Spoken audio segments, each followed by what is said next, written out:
So how would I set this camera up if I was going to shoot a landscape? Now, some of the things that I'm thinking about when I shoot a landscape is I often want lots of depth of field.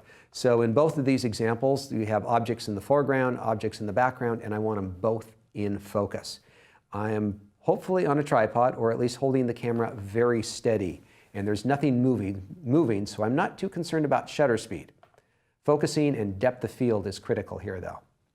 So let's take a look at how I would set it up.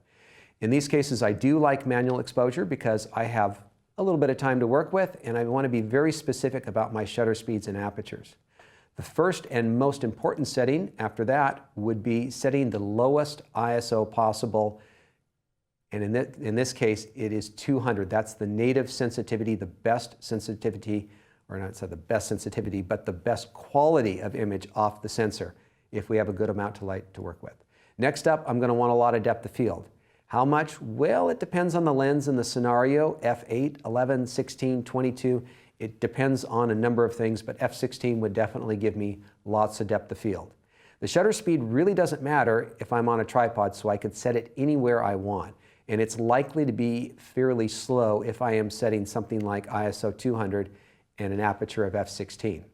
We don't use exposure compensation because we are in the manual mode, and if we want to do exposure compensation, we simply adjust our shutter speeds, apertures, or ISO. I'm fine with the multimetering. I think it does an excellent job. I'm fine with auto white balance. If it doesn't look right, I will adjust it from there. Focusing, since there's nothing moving, I'm going to be in the AFS for single. And for focus area, I'm going to go with the pinpoint focus. Normally don't use this, but this is where you sometimes want to be very critical about what you are focusing on. And in the drive mode, I might use single if I have the cable release hooked up to the camera, or if I don't have a cable release, I might be using that 2-second self-timer. That's convenient because you don't need that extra little cable device at all. So that's my landscape setup, and let's go to the next one, which is portrait photography. In this case, you are no longer on a tripod and you are concerned about getting the focus correct. You often want shallow depth of field, so that which is in the background is rendered out of focus. And you do need a shutter speed that is fast enough to stop your handheld holding of the lens and camera, as well as the subject that's in the photograph.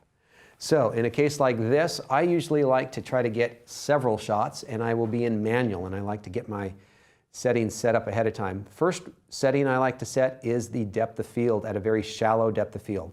If I have a lens that goes down to 1.4, I'll often want to use it there, but anything 2.8 or faster is pretty good. After that, I'm going to want to make sure that I have a shutter speed fast enough to stop the action of my subject, which in many cases will be 125th of a second or faster. And of course, with the ISO, the lowest setting is the best, unless you need something higher because you need a faster shutter speed. So ideally, I would be at 200. I'm going to go ahead and just keep the metering at multiple. I'm going to keep the white balance at auto. And as long as my subject is stationary and not moving towards me or away from me, I'm going to use the AFS mode. So I can focus on the subject, I can leave my finger halfway down on the shutter release, and then I can recompose. A second option here might be the AFF mode. That might work pretty good as well, but if you do recompose your subject, the camera will refocus. For focusing area, the pinpoint is a little too small to work with, I think, in many cases, so I prefer the one area, which is a single box that you can control the size of and you can control the location of.